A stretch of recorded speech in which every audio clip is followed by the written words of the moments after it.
Assalamualaikum teman-teman, baik lagi sama gue Joe. Apa kabar kalian semua? Semoga kalian semua yang nonton video ini diberikan kesehatan, dilancarkan rezeki, dan selalu dimudahkan urusan-urusannya, dan selalu diberikan perlindungan dari segala mara bahaya di dunia ini. Kita kembali lagi akan menceritakan series Kampung Jabang Mait Season 4 dari Teguh Falovi alias Square Typing.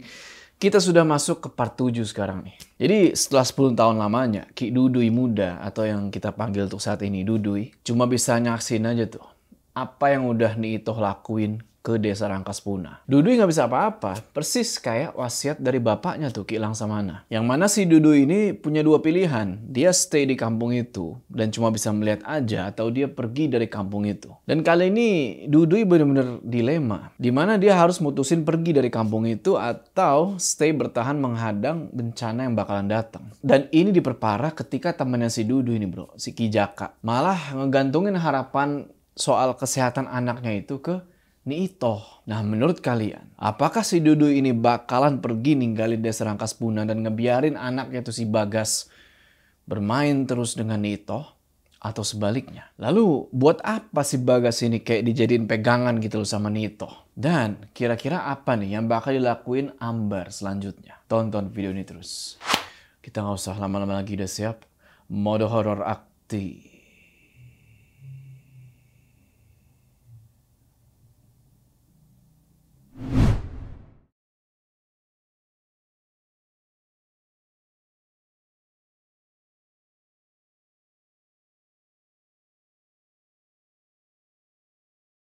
Dui, tunggu. Sudah, kamu masuk ke dalam rumah. Tidak ada hal yang perlu kita bahas lagi. Aku sudah dengar dan tahu semuanya, Jaka. Tinggal menunggu waktu, cepat atau lambat. Ayo, yuk. Bagaimana dengan Bagas? Apa dia bisa kamu bujuk? Aku paksa saja tidur, Dui. Makin hari, sakit ini makin luar biasa. Ngedengar jawaban itu, Dudui cuma duduk tuh di kursi. Dia duduk tuh kan sambil ngeliatin si Bagas lagi tidur dan Ayu yang masih aja kesakitan tuh. Akibat penyakit yang nggak tahu penyakit apa dan datangnya dari mana. Dalam hati Dudui terus bertanya-tanya nih bro, ini kenapa bisa jadi begini? Sampai-sampai dia udah nggak bisa lagi ngejaga desa Rangkaspuna kayak dulu lagi. Dari situ dia membuat kesimpulan kalau semua ini harus ada yang dia korbanin. Duduk tuh kan si Dudui sambil mikir aja tuh, sambil ngantuk-ngantuk tuh bro. Sampai tiba-tiba itu pintu depan ada yang ngebuka. Ternyata itu si Bagas. Bagas keluar rumah, ngebawa goloknya Ki Dudui itu. Yang ditaruh di atas meja. Sontak Dudui langsung ngejar lah tuh si Bagas kan keluar rumah. Sambil dipanggil-panggil tuh, woi Bagas berhenti. Bukannya berhenti, di sini Bagas lari makin kenceng. Sampai-sampai nggak bisa dikejar lagi nih sama si Dudui. Jadi pertanyaan adalah, waktu itu udah tengah malam, si Bagas ini mau kemana? Dan dia mau ngapain? Dudui terus ikutin anaknya itu pergi dan ternyata Bagas ini lari ke arah depan desa Rangkaspuna. Sementara Dudui yang udah nggak bisa lagi ngejar Bagas, cuma ngikutin aja tuh bekas langkah kakinya Bagas yang nyeplak di tanah. Malam itu sunyi banget, dia nggak bisa denger apa-apa, binatang malam nggak ada, yang dia dengar itu cuma suara langkah kaki nginjek ranting di depan sama langkah kaki dia sendiri. Dia coba panggil lagi tuh anaknya kan, Bagas! Bagas! Tapi tetap nggak ada respon. Dudui terus tuh ngikutin jejak kakinya Bagas. Sampai nggak lama kemudian, dia mulai ngelihat ada punggung seseorang nih. Ini orang lagi jongkok. Ternyata itu Bagas. Dia lagi jongkok tepat di perbatasan masuk ke desa Rangkaspuna. Tapi ada kejanggalan lain dari si Bagas ini. Itu tangannya dia itu udah berdarah-darah bro. Dudui perhatiin terus tuh kan. Dan ternyata di depannya si Bagas ini udah ada satu ekor kambing yang dia sembelih tuh pakai golok Ki Dudui yang dia ambil. Bagas potong terus dia belek tuh badannya si kambing pelan-pelan. Dan dia ambillah jantung kambing itu terus dimasukin ke kendi yang ada di batu pertanda masuk ke desa Rangkaspuna. Dudui teriak lagi lah, manggil anaknya gitu kan, Bagas berhenti. Nggak dengar teriakannya Ki Dudui, kaget nih si Bagas kan. Golok yang dia pegang dia jatoin. Tapi bukannya nyamperin bapaknya, si Bagas ini malah lari ke dalam hutan bro sambil bawa kendi itu. Sontak Dudui ambil golok yang dijatuhin Bagas tadi. Terus dia kejar tuh si Bagas. Apa yang dia perbuat? Ujung kampung. Ini jalan menuju ke sana.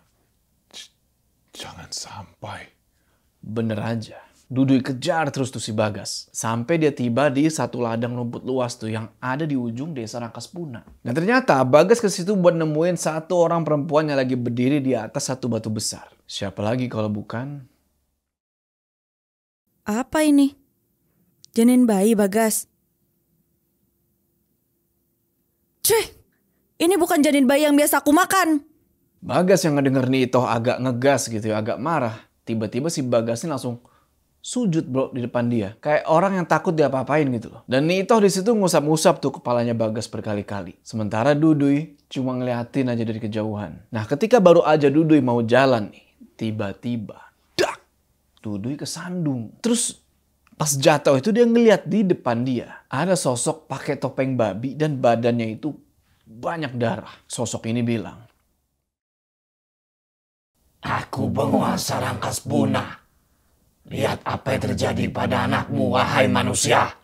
Dari celah rumput, Dudui ini diliatin. Semacam taring babi yang baru aja lepas tuh dari lehernya Itoh. Dan sekarang udah ada di lehernya Bagas. Sementara si Bagas diem sambil megang jantung kambing yang tadi dia bawa tuh di dalam kendi. Dari situ Dudui keingetan kejadian 10 tahun yang lalu. Dimana waktu itu ya kan, di gubuk, di warung, ada 2 orang pemuda mati.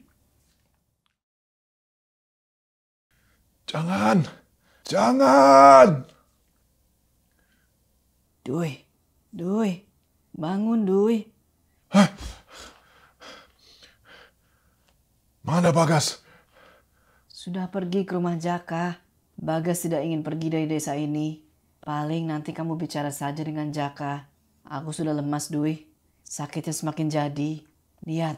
Pas si Ayu nih nyingkap pakaian yang dia pakai, bener aja bro. Di perutnya dia itu, itu boroknya makin melebar. Dan belatungnya itu loh nggak nahan. Dan pemandangan itu ngebuat Dudui mesti cepet-cepet ngambil keputusan nih coy. Siap-siap saja yuk. Aku harus melakukan sesuatu dari mimpi buruk barusan. Ngedengar itu Ayu cuma diem aja. Istrinya ngerti kalau Dudui ini udah bener-bener mikirin kejadian ini sampai bertahun-tahun. Apalagi semenjak Itoh datang ke Rangkaspuna. Habis itu Dudui jalan nih ke arah sumur kan waktu itu pagi-pagi. Ke situ niatnya mau ngambil air dari dalam sumur itu. Yang sebelumnya kan warnanya jernih gitu kan. Tapi ngeluarin bau yang gak enak. Dudui ambil air dari sumur itu terus campurin nih sama tanah. Pengen dibuat jadi tanah liat. Nah sambil begitu Dudui ini keinget bro sama bentukan jantung kambing yang dimuntahin sama Itoh tuh yang di dalam mimpi. Nah lagi nyampur-nyampur tanah gitu, Dudui dari dalam rumah ngedenger si Jaka datang dan ngobrol nih sama si Ayu. Perihal ngasih izin biar si Bagas ini tinggal bareng sama Sulastri. Dan jangan dibawa keluar dari desa Rangkaspuna. Di situ Jaka janji kalau suatu saat Bagas ini bakal dibalikin lagi ke tempat yang nantinya Ayu sama Dudui tinggalin. Ayu setuju sama usulan Jaka itu. Jaka terus nanya kan kemana si Dudui. Ayu kasih tau lah kemana perginya suaminya dia itu. Sementara Dudui di belakang ngedengerin percakapan itu sambil terus nyampurin air sama tanah itu. Ya makin lama secara nggak sadar dia ini ngebikin bentuk kambing kecil bro dari tanah liat itu. Dui, aku sudah dengar apa yang kamu bicarakan kepada Ayu. Tidak perlu bertanya 2 kali kepada aku Jaka. Saat aku pergi hari ini dari Rangkaspuna, suatu saat anakku Bagas akan menganggapku sebagai pengkhianat. Tapi dengar baik-baik Jaka, suatu saat juga kesalahanku membiarkan Rangkaspuna seperti ini akan terbalas oleh darah keturunanku. Entah cepat atau lambat, keturunanku suatu saat akan kembali menginjakan kaki di atas tanah di mana janin-janin bayi tidak berdosa itu mati dan terkubur. Tapi bagaimanapun cara pencipta bekerja, tidak akan bisa kita tebak. Tapi kalau wasiat bapakku terjadi, Rangkaspuna akan kembali dipijak oleh anak dari pengikut paling setia bapakku, yang mana memang berasal dari sebuah hutan yang teramat menyesatkan bersama darah keturunanku.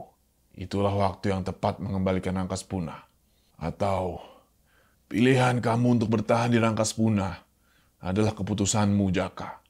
Tapi ingat, kekuasaan dan kekayaan ada batasan. Dan tidak akan pernah ada keabadian untuk manusia. Sekalipun menyekutukan pencipta dan bersujud kepada iblis. Ini untuk apa, Dwi? Kamu selalu bilang, membandingkan anak perempuanmu dengan anak laki-lakiku. Kalau suatu saat aku memiliki cucu dari darah keturunan Bagas, berikan saja tanah liat yang akan segera kering itu. Hanya itu yang aku inginkan sebelum pergi dari Rangkaspuna. Dan ingatlah, dari sumur yang menyimpan air, semua pertanda kehancuran Rangkaspuna berada. Itu tanda banyaknya janin-janin yang terkubur atas ulah Nito. Dan mungkin suatu saat, kehancuran Nito juga akan datang dari air dalam sumur yang menyatu dengan tanah.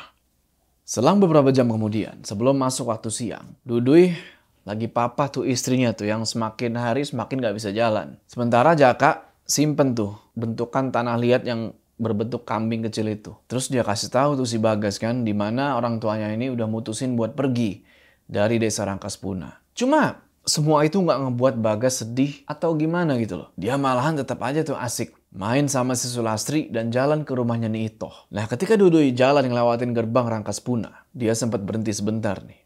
Karena dia keinget sama mimpi malam tadi, di mana si Bagas nyembelih kambing itu. Dalam hati dia ngeyakinin dirinya. Dia yakin kalau keturunannya pasti bakal datang lagi ke desa ini. Sementara itu, dari satu tempat, ada seorang perempuan nih lagi berdiri sambil senyum. Dan ngusap-ngusap taring babi yang dia kalungin di lehernya. Siapa lagi kalau bukan? Sengaja aku biarkan kalian pergi. Kita lihat apa yang akan terjadi.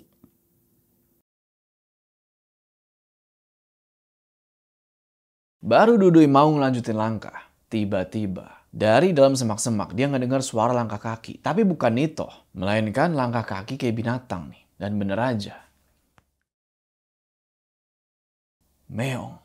Ternyata dari semak-semak itu muncul satu kucing hitam. Yang jalannya terpincang-pincang tuh. Jalan tuh ngikutin langkahnya si Ki Dudui. Gara-gara ngeliat itu, setelah sekian lama sang bapak wafat, sampai sekarang Ki Dudui ini baru keinget. Sama sebuah kotak peninggalan Ki Langsamana yang gak lupa dia bawa juga waktu itu. Di mana kotak itu? Isinya adalah satu benda yang sebenarnya gak pernah dia paham benda ini apa gitu loh. Dan diperuntukkan untuk apa? Yaitu benda berbentuk seperti gelang gengge. Dudui sama Ayu jalan lagi tuh. Dan di sini tiba-tiba angin kencang berhembus. Bener-bener kencang. Sampai pohon-pohon di sekitaran itu goyang-goyang. Dan ada satu pohon kena hembusan angin kencang ini. Rubuh bro. Buah. Seakan-akan ya ngasih tanda buat Dudui sama istrinya supaya jangan balik lagi ke desa itu. Dan dari kejauhan si Jaka ngeliatin aja tuh kan sahabatnya pergi.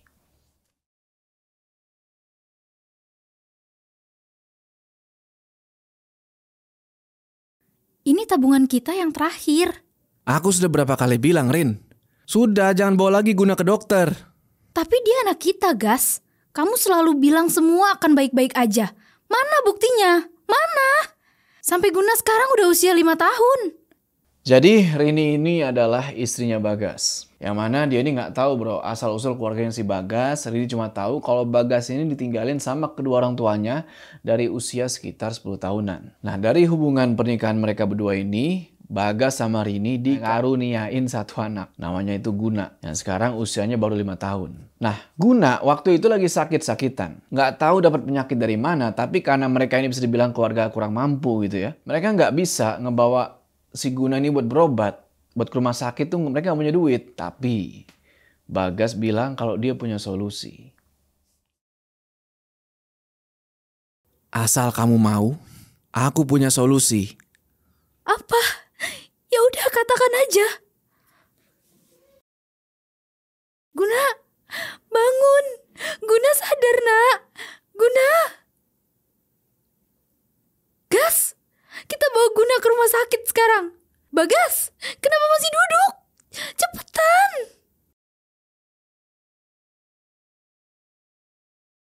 Rumah sakit? Dengan uang receh ini? Mana mungkin bisa ini? Kasih aja Guna minum. Itu akan buat dia seperti semula. Nak, ini ibu, Nak. Sadar ya, Nak. Guna.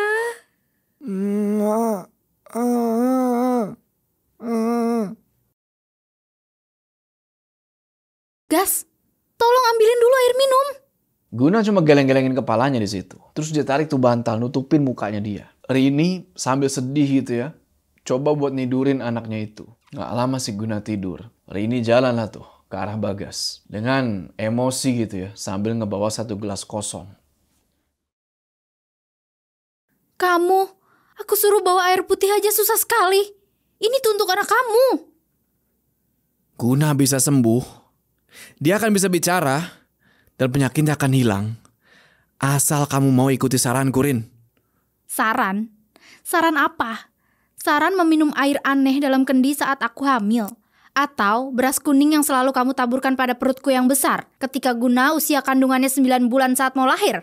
Ya tapi itu juga yang buat anak kita bisa lahir kan? Setelah semua orang paraji yang kamu datangi bilang Guna tidak akan bisa lahir karena penyakit aneh.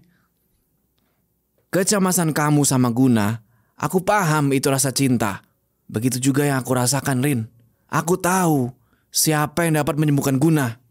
Katakan, Gas. Katakan. Aku ingin Guna selayaknya anak normal. Kamu penasaran kan? Dengan siapa orang tuaku, bapak dan ibuku di sana. Kita akan menyembuhkan Guna. Ke kampung ibu bapak kamu? Ya, besok juga kita akan pergi. Percaya sama aku, Guna akan sembuh.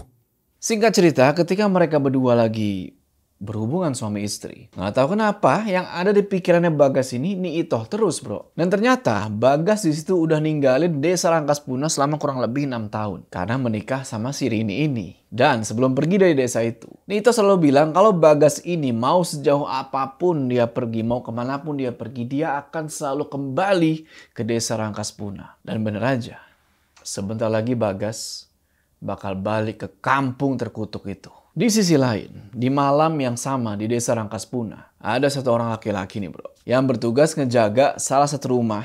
Tiba-tiba ketakutan, dia nggak tahu kenapa. Dia ngerasa ada sesuatu yang ngancem dia di situ. Orang ini adalah Ambar Wijaksana, kenalannya Ki Dudu sama si Jaka juga. Ini orang ketakutan banget sampai dia lari-lari. Dia bilang, Aku tidak ingin mati sebelum kaya raya. Maaf nih, aku sudah tidak kuat.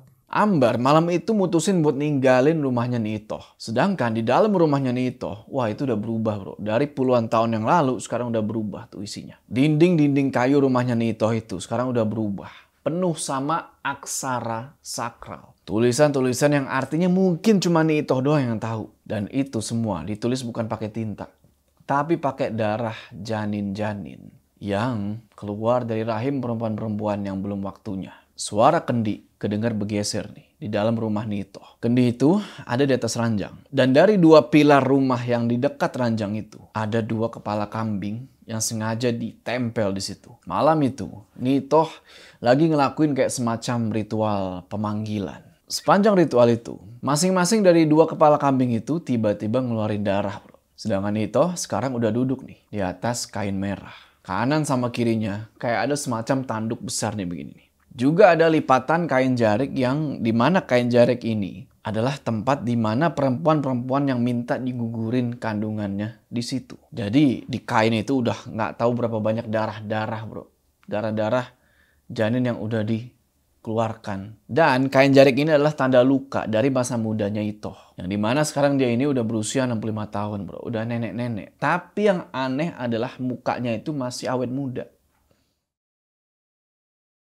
Datanglah, aku mengundang. Aku resah. Aku harus tahu apa yang kamu inginkan. Datanglah.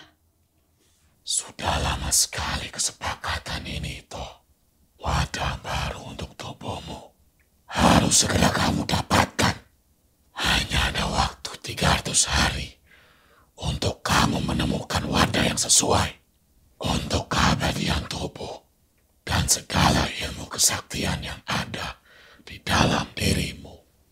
Ternyata ritual pemanggilan ini adalah ritual untuk memanggil si iblis Huskal. Dan ngedenger suara Huskal itu ngebuat kuku-kuku yang ada di jarinya Itoh tuh tiba-tiba memanjang. Dan di situ Itoh cuma ngangguk. Karena dia udah nyiapin semuanya nih. Dari 2 tahun lalu kalimat wadah itu udah dia denger. Ritual sakral. Wadah raga. akan aku lakukan, cepat atau lambat, sebelum usiaku 66 tahun. Habis itu, tiba-tiba ranjang kayu yang biasa dipakai sama Nitoh buat ritual bergetar, bro. Bayangan sosok yang pakai topeng babi dan badan penuh darah sekarang udah kelihatan berdiri tuh di samping tubuhnya Nitoh. Dan Nitoh langsung sujud-sujud di situ. Gak lama setelah dia sujud, sekarang Nitoh berdiri. Tapi dia ini udah digerakin sama sosok yang sekarang udah full nampakin wujudnya. Terus taring babi yang ngelingkar di leher Nitoh dia pakai tuh buat nusuk ujung jarinya buat ngeluarin darah. Dan darah itu bukan merah, bro. Yang keluar itu darah warna hitam. Sesuai dengan kelahiranmu yang sempurna, wadah baru untuk darah dendam dirimu itu harus yang lahir. Ujung jari Nitoh di situ udah ngeluarin banyak darah. Dan sekarang dia tiba-tiba nulisin pakai darah itu. Semacam angka, bro. Di bilik tembok kamar, di dinding tembok kamar itu. Nah, tulisan ini nggak ngerti nih maksudnya apa. Habis itu, pluk, barulah di situ Nitoh jatuh lemes, kayak kehabisan tenaga. Dan posisinya sekarang Nitoh tiduran, pahanya kebuka lebar persis kayak orang yang mau melahirkan atau yang mau digugurin janinnya. Aku tahu rasanya tersiksa. 2 bayiku mati di masa muda. Aku harus mencari darah dendam yang selanjutnya untuk keabadian. Dengan tubuh yang makin lemes, Nitoh berusaha buat ngebuka satu kendi nih. Yang dimana isi dari dalam kendi itu berasal dari seorang perempuan yang tadi sore datang. You know lah mau ngapain. Dan apa isi dari dalam kendi itu. Nitoh ambil barang itu dari dalam kendi, dia masukin ke mulutnya, dia kunyah. Sambil ngunyah itu, tiba-tiba dia kayak kepikiran sesuatu, dia senyum nih. Ketika dia ngelihat angka-angka yang ada di dinding. Aku tahu siapa orang yang tepat untuk mencarikan manusia yang aku mau. Datanglah besok, kamu akan kembali. Nitoh terus ngunyah benda itu sambil dia ulang-ulang nih. Dia ucap-ucapin nama yang mau dia targetin. Nitoh bener-bener tahu nama orang itu. Habis itu dia jalan tuh ke arah pintu belakang. Dan dari situ dia ngeliat di pohon itu ada kendi-kendi yang bergelantungan. Dan juga ada batu-batu kecil tanda kalau itu adalah makam para janin-janin yang udah menjadi bagian dari ritual dia. Akan keluar cairan hitam dari mulut anakmu. Masih banyak janin yang perlu aku tanam dan gantung. Maka aku perlu wadah itu. Waktunya sudah tiba.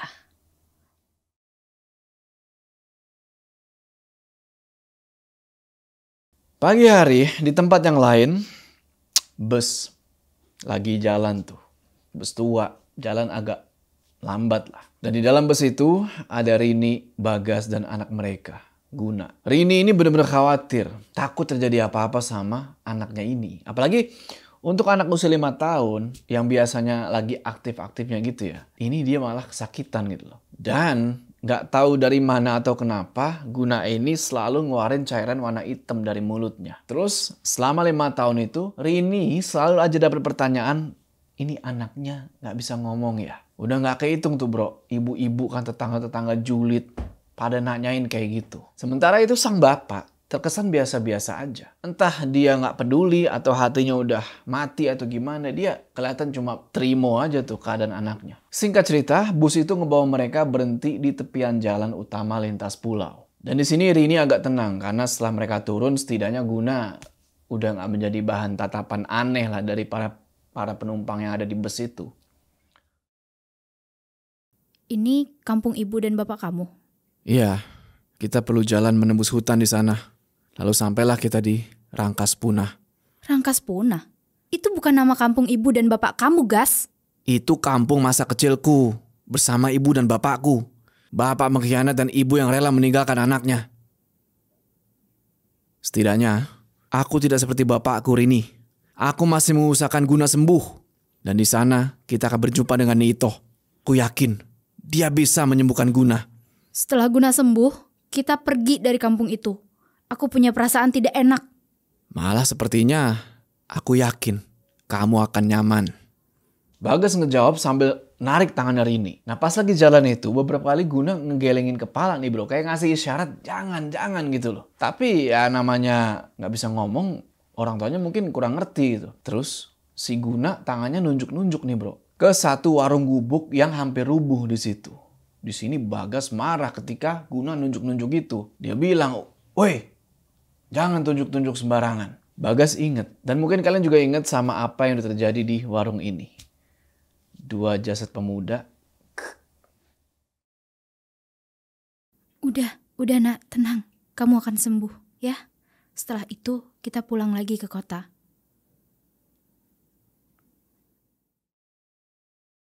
Yakin dan percaya saja Rin sama aku. Aku cukup lama tinggal di Rangkasbuna. Dan ini adalah jalan yang benar. Ayo cepat. Lanjut jalan lagi dan gak lama kemudian mereka sampai nih di satu gerbang. Gerbang agak aneh karena terbuat dari lengkungan akar begini. Ngebuat Rini sama Bagas mesti agak nunduk buat ngelewatin itu. Dan yang lebih aneh dari gerbang ini adalah banyak tulang-tulang berserakan di sekitarannya. Sontak Rini nanya dong, ini tulang-tulang buat apa? Dan Bagas ngejawab jawaban yang sebenarnya gak ngejawab gitu loh. Tulang-tulang itu ya sekedar buat batas desa aja. Oke lah, selang beberapa menit kemudian, ketika mereka sampai di desa yang udah sunyi itu, dari kejauhan ada satu orang nih lari-lari nyamperin Bagas. Gas, Bagas. Siapa itu? Orang yang mengurus kamu? Yang pernah kamu ceritakan sedikit? Bukan, dia Ambar. Nito sudah menunggu. Dia tahu kamu hari ini kembali ke Rangkasbuna. Lebih baik bawa istri dan anakmu sekarang juga. Ya nanti saya ke sana. Bilang ke Nito, ini mau ke rumah dulu.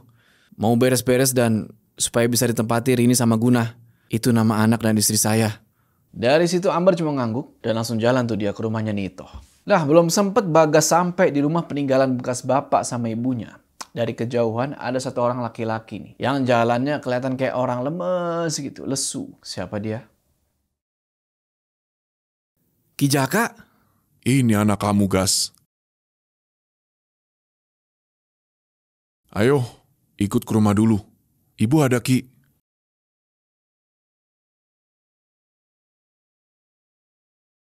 Siapa namanya? Dia tidak bisa bicara, Ki. Namanya Guna. Nggak denger itu. Ki Jaka sontak kaget. Karena dia baru aja nginget semua wasiat bapaknya si Duduy. Dan semua kesenangan ketemu sama cucunya si Duduy. Buyar bro ketika ngedenger si Rini ngomong kayak begini. Salah satu tujuan aku datang ke sini untuk mengobati Guna ke Nito. Aku menuruti saran Bagas.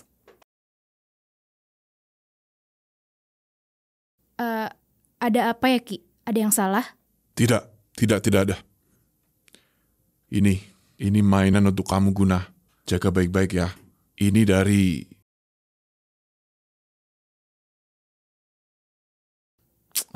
Tidak usah menceritakan hal-hal yang membuat aku sakit hati, Ki. Aku tanya, Ibu Sulastri mana? 2 tahun lalu, Sulastri meninggal. Dan suaminya sekarang sudah pergi dari Rangkasbuna. Sulastri meninggal karena mengeluarkan terus darah dari kemaluannya, Gas. Nito? Sudahlah. Dari situ Bagas langsung tarik tangannya Rini dan Guna supaya buru-buru pergi ke rumah peninggalan bapak sama ibunya. Sementara Ki Jaka cuma duduk aja tuh diem. Ngelihat aja tuh ke arah mereka bertiga yang jalan semakin jauh. Alasan aku masih diam di sini, Gas. Mengikuti keputusan yang sudah aku perbuat di depan bapakmu. Kalau kamu tahu, darah dendam bergejolak panas dalam diriku. Nini itu penyebab anakku mati.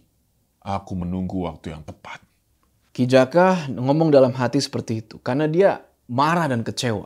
sama apa yang udah Nito lakuin. Apalagi dia belum bisa berbuat apa-apa nih. Karena Nito bener-bener powerful bro. Ditambah Bagas sekarang udah tiba lagi di desa Rangkas Puna. Ngebawa 2 orang lainnya yang gak bersalah. Di situ Ki Jaka mikir, gimana caranya supaya Rini sama anaknya itu Guna gak terjebak dan bernasib sama kayak Sulastri. Sepanjang hari sebelum malam tiba, Rini lagi bersih-bersih nih. Rumah yang dulu ditinggalin sama bapak dan ibunya Bagas tuh. Tapi yang aneh buat Rini adalah di situ dia sama sekali nggak nemuin foto atau apapun lah yang bisa jadi petunjuk tentang masa lalunya si Bagas nih, bapak sama ibunya.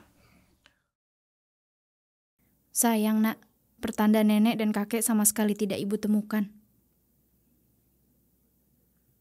Waktu itu beberapa kali Rini buka jendela, tapi nggak nemuin sama sekali warga lain di tempat itu. Kecuali satu warga, si Ambar, yang sekarang udah ngebawa satu perempuan hamil sambil bawa obor. Perempuan itu menuju ke rumahnya Nito. Untuk? Menggugurkan kandungan. Tapi itu nggak penting. Yang terpenting malam ini juga kita kesana bawa Guna. Gas! Sudah lah Rin. Aku tahu apa yang akan kamu katakan. Ini perbuatan salah lah, bla bla bla bla bla. Ingat, ini untuk kesembuhan Guna. Gak ada cara lain. Setelah perempuan itu kembali, giliran kita ke rumah Nito. Dia gak akan lama. Apa nggak bisa kita urungkan aja ke rumah Nito? Gak denger itu. Sontak Bagas langsung ngegebrak meja. Dia langsung ngejelasin kalau dia ini udah ngabisin semua uang tabungan dia yang terakhir buat sampai di desa Rangkas Puna. Digituin. Rini langsung diem dan cuma bisa melukin si Guna tuh yang ketakutan ngeliat bapaknya mencak-mencak. Lalu, selang beberapa menit kemudian, dari kejauhan Bagas udah ngeliat tuh si Ambar ngebawa obor bareng seorang perempuan tadi hamil. Seolah-olah kayak nggak denger apa-apa. Sudah. Ayo, cepat.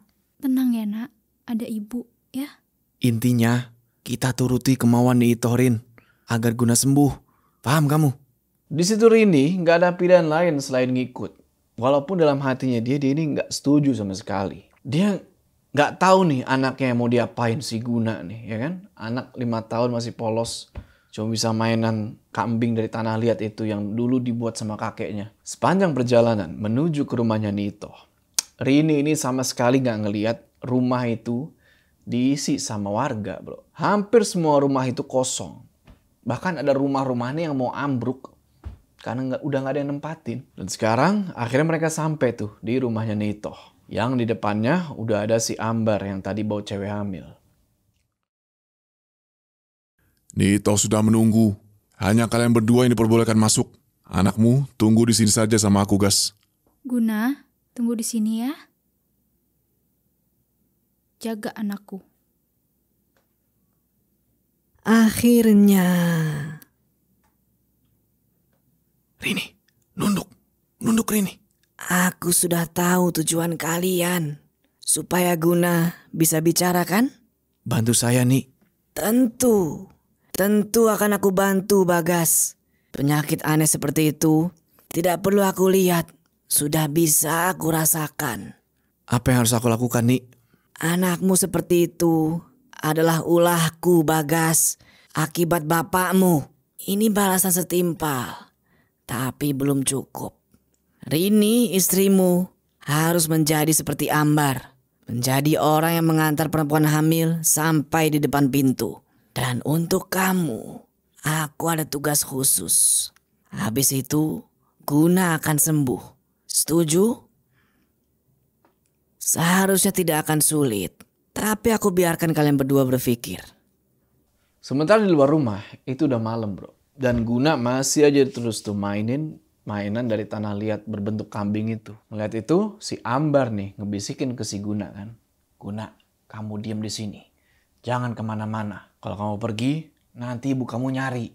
Kamu paham gak? Si Guna cuma nganggukin kepala aja gitu kan. Anak polos emang. Nah, pelan-pelan si Ambar jalan nih ke arah samping rumahnya Nito. Dia tempelin kepala dia kan di tembok dari papan kayu itu yang ada celah dikit. Ini orang mau nguping. Aku akan mendengar apa yang dikatakan Nito pada Bagas dan Rini. Ini akan menjadi malam yang sangat penting. Bagaimana Rini, Bagas? Kita bukan sedang bernegosiasi. Cepat jawab. Atau kalian pergi. Pintu rumahku selalu terbuka. Saking fokusnya si Ambar nguping pembicaraan yang terjadi di dalam rumahnya si Itoh itu, dia nggak sadar kalau dari gelapnya samping rumahnya Itoh itu udah ada satu orang yang berdiri di belakang dia sambil ngelakuin diam. Laki-laki ini ngehantemin ujung goloknya dia ini bak ke lehernya si Ambar sampai Ambar pingsan. Yang jadi pertanyaan, siapa lagi nih orang datang? Saya siap nih, asal Guna sembuh. Bagus. Setelah tugas Bagas selesai, maka Guna akan sembuh. Paham? Tugasku apa nih? Maaf. Silakan Rini pulang. Setelah itu, kamu akan tahu tugasmu, Bagas. Guna, mana Ambar? Ah, kamu ini ada-ada saja. Ayo pulang. Di dalam rumah, Itoh baru aja telentang tuh. Tiduran di atas ranjang tempat dia ritual. Berkali-kali dia senyum tuh, dia ngegodain si Bagas. Dia suruh, Bagas angkat kepalamu. Karena dari tadi Bagas cuma nunduk aja tuh. Angkat kepalamu, Bagas. Nih, Sebelum kamu tahu tugasmu, sini. Naik ke atas ranjang. Bagas di situ cuma nurut aja tuh apa perintahnya Itoh. Dia jalan ke arah ranjang. Gak ada sedikit pun penyesalan yang dirasain Bagas setelah dia mengkhianati Rini. Kamu sangat menginginkan diriku kan, Bagas? Ini bukan yang terakhir kamu menyetubuhi aku, Bagas. Bawakan aku perempuan dengan ciri-ciri yang tertulis di papan itu. Itu untuk ritual sakral diriku, Bagas. Kalau kamu setuju, waktunya hanya 300 hari. Dan malam ini, aku milikmu. Jangan cemas. Anakmu Guna akan sembuh. Dan kamu akan mendapatkan semua yang kamu inginkan. Tukar dengan apa yang kamu mau. Tidak usah ragu. Ucapanku adalah janji.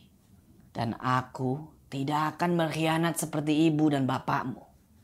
Tanpa Itoh dan Bagas sadar, laki-laki yang tadi udah mingsanin si Ambar itu, ternyata dia nguping juga bro. Dari tempat si Ambar tadi nguping. Tapi baru aja si Bagas mau ngejawab nih pertanyaannya Itoh. Tiba-tiba si Ambar yang tadi pingsan bergerak. Dan yang terjadi selanjutnya adalah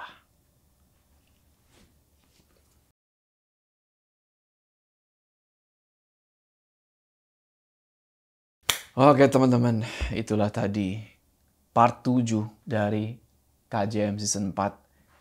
Masih ada satu part lagi. Apa sih yang sebenarnya disuruh sama Itoh buat Bagas ini? Dan kenapa Bagas kok bisa-bisanya meniduri Itoh? What the hell man? Itoh 65 tahun bro. Kita akan cari tahu di part terakhir. Oke, sebelum kita berpisah, jangan lupa kalian like video ini dan bagi yang belum subscribe, ayo subscribe sekarang ke channel ini supaya kalian gak ketinggalan part terakhir dari series ini. Gua Joe, see you on the last part.